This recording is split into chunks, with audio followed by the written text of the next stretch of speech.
Après sa mission accomplie à l'université Denis Sassou Nguesso, où le directeur général du Conseil congolais des chargeurs, répondant à l'invitation du président de cet établissement supérieur, a édifié les étudiants et enseignants sur les enjeux de la formation intelligente au métier des transports et de la logistique, à l'orée de la mise en œuvre de la zone de libre-échange continentale africaine ZLECAf, le cap a été mis sur Oyo dans le département de la Cuvette.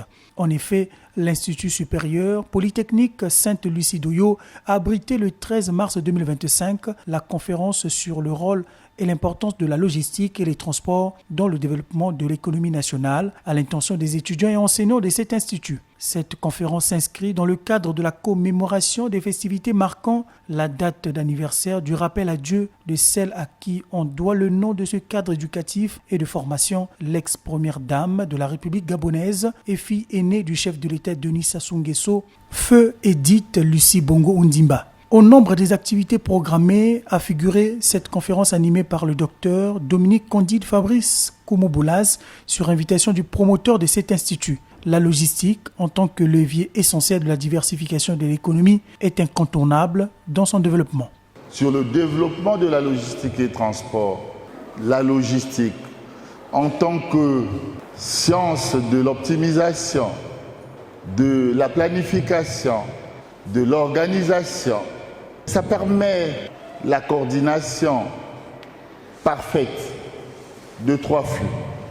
Les flux physiques, l'information et les flux financiers. Mais dans les flux physiques, vous avez pratiquement tous les métiers de la logistique. Devient concrètement quoi?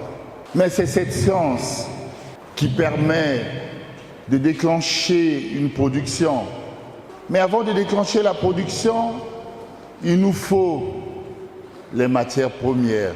Donc il nous faut les stocks des matières premières. Mais pour avoir les stocks, on s'appuie sur l'achat. Donc il faut les avoir soit en s'appuyant sur l'approvisionnement, on les achète auprès des fournisseurs, on les ramène, on les stocke pour déclencher la production. La logistique vous permettra de localiser les fournisseurs. Parce qu'il faut connaître les fournisseurs de ces produits, là où ils se trouvent. La logistique vous permettra de maîtriser les prix pratiqués par les fournisseurs à partir d'une étude comparative. En édifiant ces centaines d'étudiants de cet institut sur les enjeux de la logistique et des transports, l'orateur a aussi souligné la place de cet institut dans cette partie du Congo.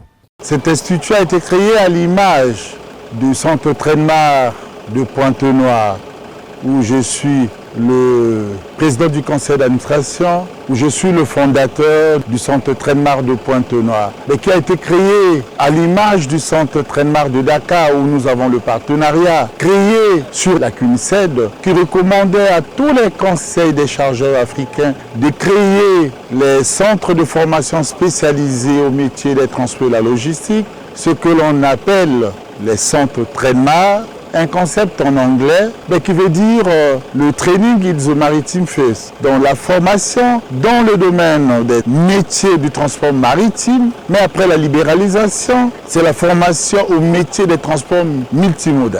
Alors donc c'est déjà pour vous dire que nous avons eu rêve parce qu'on s'est dit qu'il fallait quand même faciliter les futurs bacheliers de l'Interland du Nord à partir de Yo, de sorte à ce que ceux qui devraient obtenir le bac dans les départements de la Cuvette Ouest, les départements de la Sangha, des plateaux, qui parfois éprouvent des difficultés pour se déplacer pour aller au niveau de Brazzaville ou un peu plus loin à Pointe-Noire, de les retenir pour qu'ils restent effectivement dans l'environnement de Yo. L'importance de la formation n'est plus à démontrer.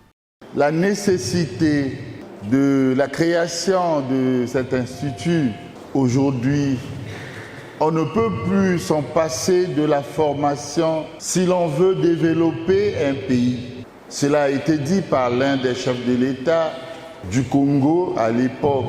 Il faisait remarquer à l'époque qu'on ne peut pas prétendre aller au développement si on ne peut pas s'appuyer sur la formation. L'occasion a été propice pour le promoteur de cet institut de rappeler le rôle majeur joué par le directeur général du Conseil congolais des chargeurs pour la création de ce cadre de formation des jeunes. Le DG du Conseil congolais des chargeurs, il est cofondateur de l'Institut supérieur polytechnique Sainte-Lucie-d'Oyo. Mais sur le volet pratique, c'était la rencontre providentielle avec le DG qui a tout déclenché. Grâce à son impulsion, grâce à sa motivation, j'ai cru, et c'est lui qui a fait la démarche auprès de Madame la ministre de l'enseignement supérieur. Dès que j'ai rencontré Madame la ministre, j'ai dit, j'ai rencontré le DG Koumou Boulas, Monsieur l'abbé, travaillez, j'attends les dossiers. Le séjour du directeur général du Conseil congolais des chargeurs à Oyo a coïncidé avec la signature du partenariat entre l'Institut supérieur polytechnique Sainte-Lucie d'Oyo et l'association Atam Environnement, dont il apprécie l'initiative et le bien fondé. Un partenariat très important et très stratégique. Et nous avons d'ailleurs pensé qu'il était important, ce partenariat.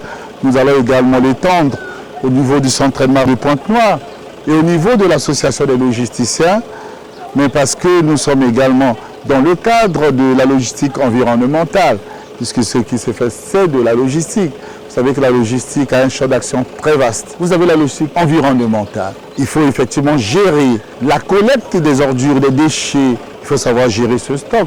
Il y a le stock qui est destiné au recyclage. Il y a le stock destiné à renforcer la logistique agricole, qui d'ailleurs a eu à créer un grand département, le département de l'assainissement au niveau du pays. C'est grâce aux efforts du président de la République qui a émaillé le territoire national en infrastructure de base que l'on doit l'essor du secteur de la logistique et des transports. Avec l'arrivée imminente de la ZLECAf, le secteur de la logistique et des transports a un rôle crucial à jouer, d'où la multiplication des formations dans les établissements supérieurs, dans cet institut pour promouvoir les métiers y relatifs, véritable opportunité pour la jeunesse congolaise honorée par le chef de l'État, selon le docteur Koumou Boulas. D'autres sollicitations attendent de cet orateur, notamment celle de l'université Maringouabi, de ses étudiants et enseignants, d'après les informations recueillies.